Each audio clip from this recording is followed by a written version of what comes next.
Mic check, mic check. Can you hear me? Can you hear me now? Mic check.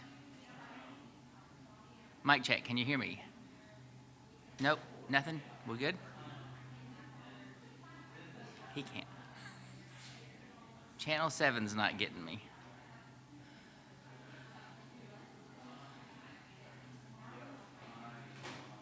Okay, is that better? Gotcha.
I am delighted today to be wearing my Computer Science for Arkansas mask.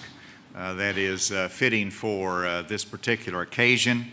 Thank you for joining us for today's announcements, and I'm pleased to recognize Secretary Johnny Key, Secretary of the Department of Education. To my right, we have Jessica Jones, Director of the Division of Information Services, Anthony Owen, who is our Director of Computer Science, Bill Gossage, who chaired the Computer Science and Cybersecurity Task Force, along with Annabeth Gorman of the Women's Foundation, as well as a member of the task force, and then Jim Alley of T-Mobile. Thank you for joining us today. And let me emphasize that across the country, in so many states, education is in a holding pattern. In other words, we're just trying to get through the school year during a pandemic. And in Arkansas, we don't want to hold. We don't want to be on pause. We want to get in the fast lane because a future is moving in our direction that's going to be filled with technology, and we want to be ready for it. And so Arkansas has established a reputation as a national leader in technology education. We want to maintain that status as a national leader. And so for that reason, we've had the Computer Science and Cybersecurity Task Force that has worked for more than a year, but we've had other initiatives that are bringing technology to the classroom, and the speed of that technology we want to increase every day. Today, I am announcing, first of all, that the state of Arkansas will increase the internet broadband speed in our public schools across the state. The speed will be increased to 5 times faster than current speeds of the internet.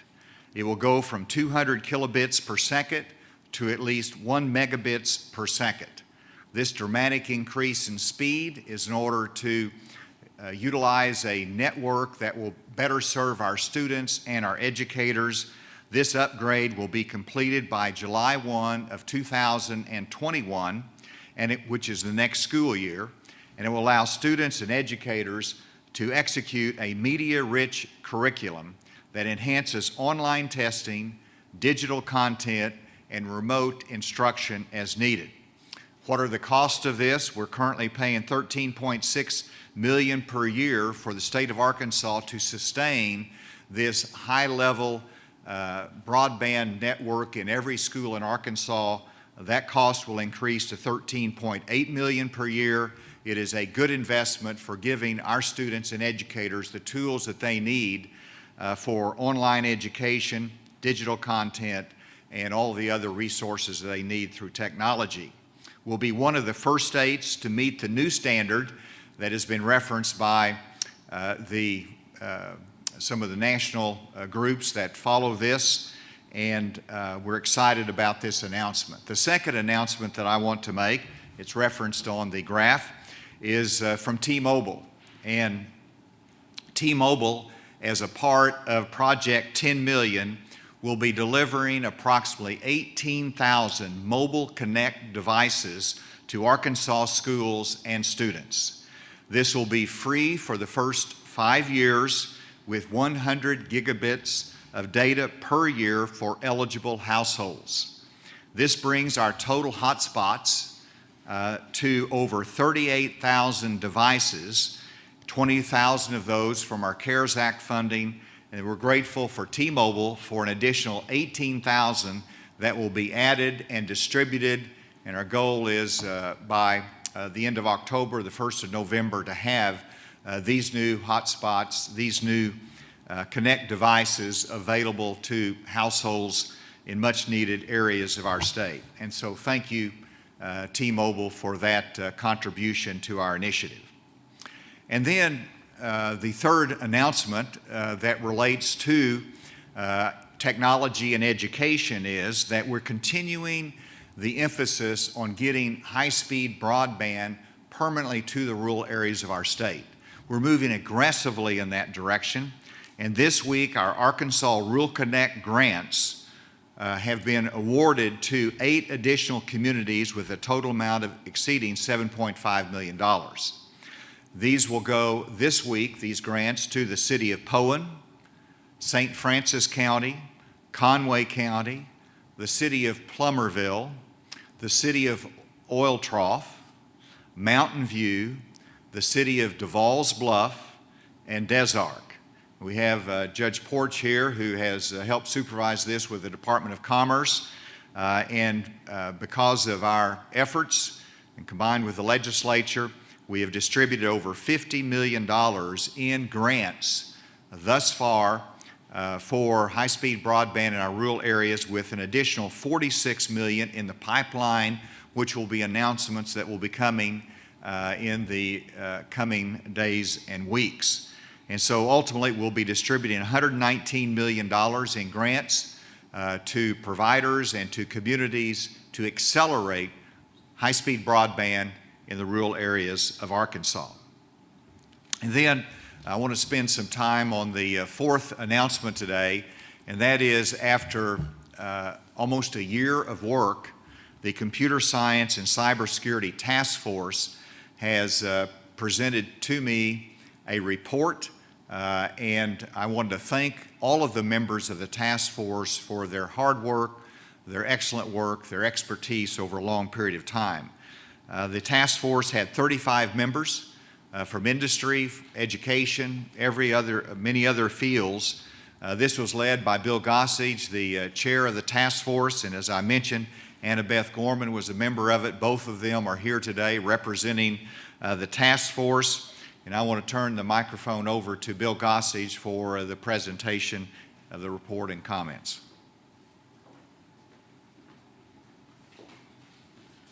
Well, thank you, Governor. I appreciate the opportunity to serve as the chairman of this task force.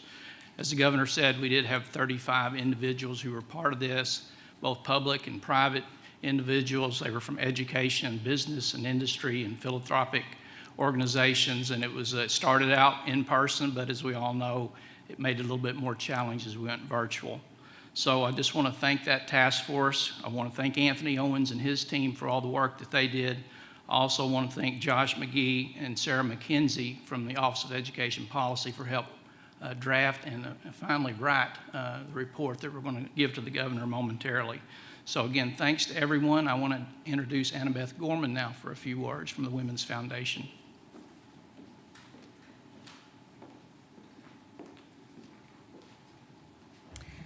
Thank you, Bill, and thank you, Governor Hutchinson. So yes, I served on the task force, as Bill referenced, with members of across our state, public, private, nonprofit partners. Arkansas has been a leader in our country in promoting computer science and cybersecurity education.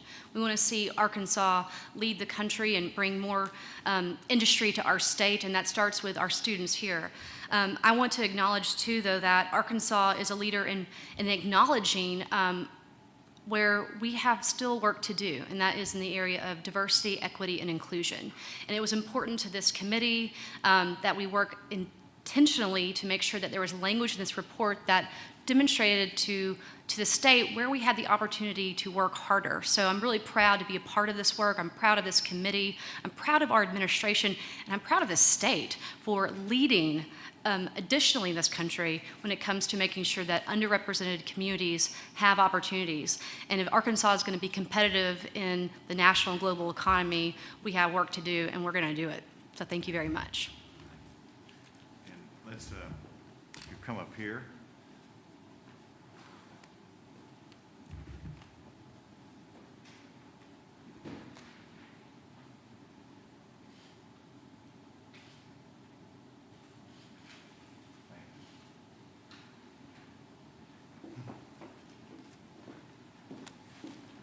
Well, I do accept the report, and as you can see, it is voluminous. It carries a number of different recommendations that's going to take the state some time to implement.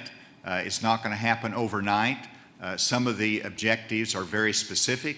Some of them are more aspirational, and some will be accomplished in 2 years. Some will take 3 years to do. But this report really sets the stage for Arkansas's future, both in terms of technology education, but it's also in terms of partnering with industry and the private sector, increasing the training of teachers, and we look forward to being a national leader for this additional phase, this new phase of computer science education and creation of jobs here in Arkansas. And that leads me to some specifics. Let's look, first of all, at a little bit of history as to where we've come. This is both in the chart as well as in the graph, but you can see where we started out with our computer science initiative, 1,100 students that started taking computer science in 2014, 3,900, 5,500, 6,100, and the last year was 9,800 students taking computer science in our high schools in Arkansas.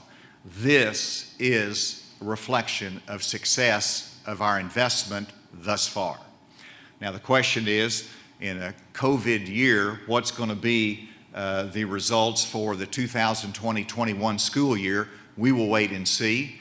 We won't get those in probably for another 30 days or so, but you can see the growth and trajectory that we're on.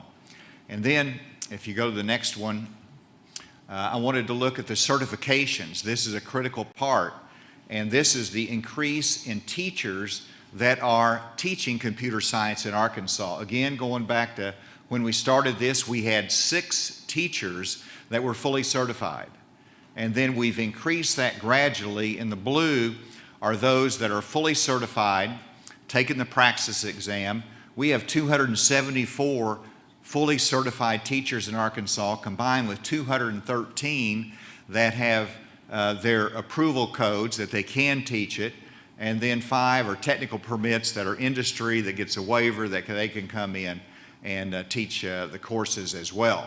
So you can see the growth pattern, but that's important to remember because we're going to set a higher goal based upon the recommendations of this report.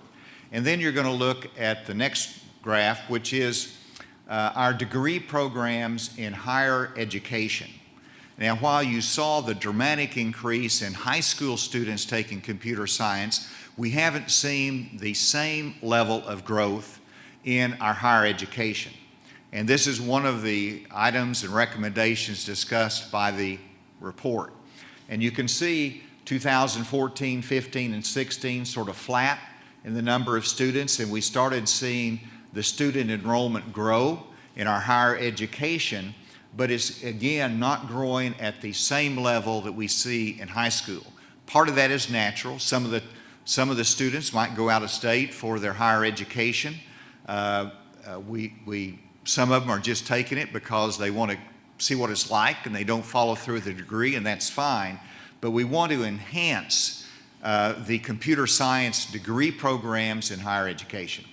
And then this is an overview of some of the recommendations. As we mentioned, there's 5 broad recommendation categories with 21 general recommendations and over 100 specific recommendations and actionable items in the task force report that we have been presented today. I've taken those, I've reviewed those, and I looked at what we ought to do in phase 1. Phase 1, and if we go there, this is just a rough outline of what we can first look at in this report and what we first want to tackle. And the first one is a very bold initiative. It's a fairly dramatic change, and that is to require a computer science credit for students in Arkansas to graduate. Now, this is recommendation number 1. Right now, we encourage our students to take it. This shifts from encouraging them to take it, saying you have to have at least 1 credit to graduate.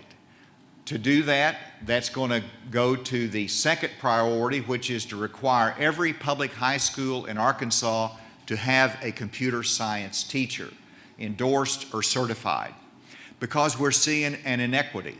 You have our urban districts that are very aggressive in training the teachers and getting and recruiting the teachers, but in the rural areas of Arkansas, you don't have the same access, and many of them are learning by virtual Arkansas. versus having a teacher in the classroom. We want to reduce that inequity. We want to make sure that a computer science teacher is in every high school in Arkansas, and that's going to take money. That's going to take an investment. It's going to take the support from the Department of Education. As part of that is a third priority to provide incentives for training and teacher computer science.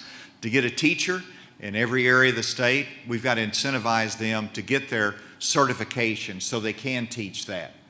We're going to have to look at internships and partnerships with private technology companies. These are the linkage that we need to have that the task force recommends. We want to be able to increase those internships. We want to increase higher education computer science courses and student enrollments, which will be everything from giving a course credit for an internship program to expand the certifications, hopefully to standardize transfer of credits between our institutions so we can recognize the computer science credits from another Arkansas institution. We have our Arkansas Futures Grant Program that's right now that is eligible to those that are going to community colleges. We want to be able to utilize that grant program to allow high school students to take college courses. That will be an exciting opening of doors for those students. And so on those first five, I'm tasking our Secretary of Education, who is also excited about this, to develop a plan to implement this. It won't happen overnight. We're going to have to train a lot of teachers. We're going to have to invest some money. We're going to have to work with the legislature on some of these items. But he's going to dig into the specifics of this with his team and with Anthony Owen to make sure we can accomplish these phase one priorities. And then part of it is attracting new tech companies to Arkansas and to incentivize tech companies to expand in the state, to create a computer science infrastructure fund. And we have our Department of Commerce that's going to have the lead in looking at how we can incentivize tech companies to come to Arkansas. We've made a great deal of progress, but we want those students that get the computer science education to have their future here in this state and to meet the needs of industry. To develop policies to attract tech workers to Arkansas. It's about creating our own talent pool through education, but it is also about attracting those that might have been from Arkansas, but they've gone to work for a tech company in California. We want them back. We want those back and other tech workers back to realize that Arkansas is a tech-savvy state with tech students and with tech companies that can create our future in new ways that meet the needs of our society. And so those are just 7 of the phase one priorities that I'm asking our Department of Education, the Department of Commerce to focus on in the short term so we can accomplish those quickly and that we can continue to lead the nation, be one of the great leaders in the nation in computer science education. With that, I'll turn it open to questions, and my guests here today will be available if there's questions that they might be able to answer as well. Is there a ballpark time frame that you have for getting through some of this phase one? Well, whenever you look at the requirement for credits for a high school graduation, that will have to be phased in because you don't want to adversely impact those that are juniors or seniors right now that might not have planned for that. So that will be phased in, but it can be put into effect immediately for the students that are coming up through the pipeline. You know, in terms of the certification requirement for our schools, for teachers in every high school in Arkansas, that is going to depend upon our ability to incentivize teachers to be certified.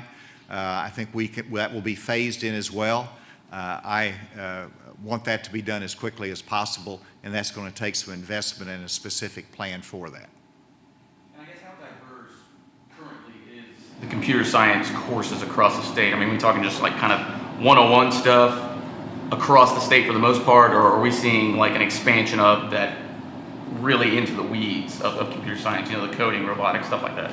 And the answer is each year we increase the diversity of the courses, the different languages that are taught. We are, adding cybersecurity courses to advanced placement courses in computer science. But here again, there is some inequities. You have some schools that might have 3 or 4 teachers in computer science that have a broad diversity of advanced courses, and then you have others that are lagging behind because of resource limitations, teacher needs, and we want to reduce that inequity, but we do have a continued growth in the numbers of more sophisticated courses. Secretary Key, did you have anything you want to add, or Anthony on that? Secretary Key?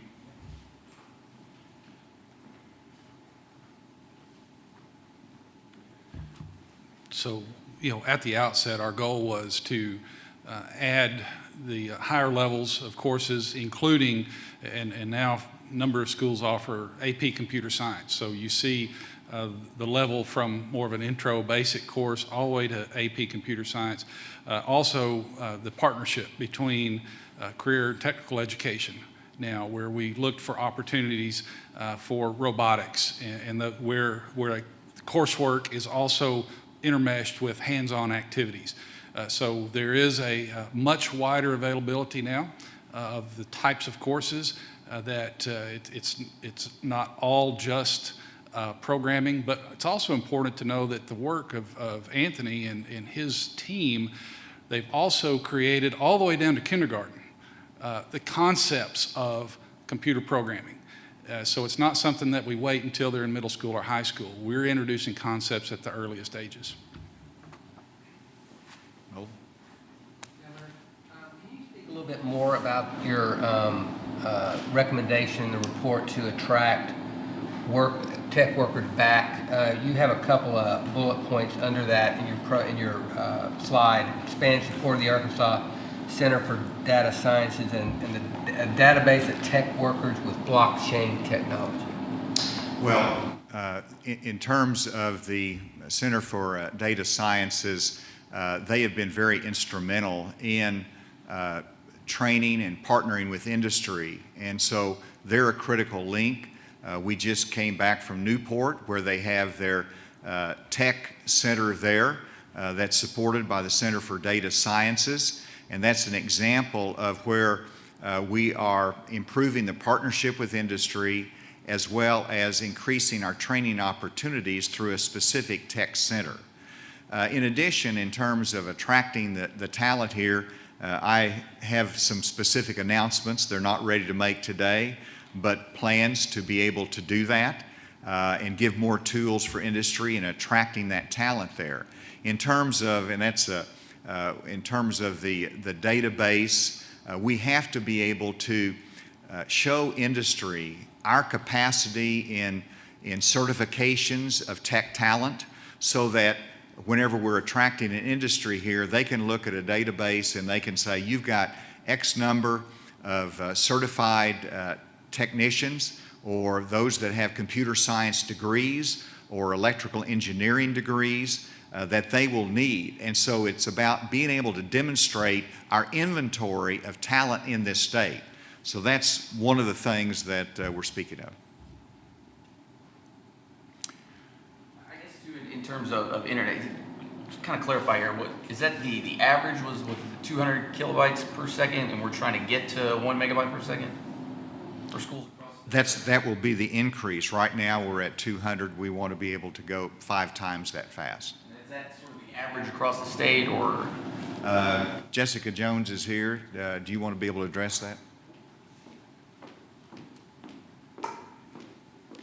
It varies a lot across different school districts. So as you can imagine, larger school districts have better broadband compared to others. And I guess what's the timeline on that, getting that? And obviously, is there going to be a bigger focus in those rural areas as opposed to maybe like suburban type school districts? Absolutely. We have a priority. We have some school districts that are reaching capacity, so we have a priority for that. And the timeline is about July 2021. What's the cost again? And is it I took what the governor said, only $200,000 more a year to go 5 times faster? That's correct. So the increase in cost, it was due to construction costs, but we're fortunate enough to have the infrastructure in place that enabled us to increase the capacity. Thank you. And the state owns the system. That was one of the early decisions I made as governor in 2015, was to have the state network. We built it out to every high school at then what was a high speed. And so the structure is there. It is free to the schools. Department of Education is funding that. And we're increasing the investment so we can have that higher speed. I don't know whether we have anybody remotely today. I don't see. Are we good? I think everybody's here. All right, so if there's not any other questions, these experts will be available. Thank you very much.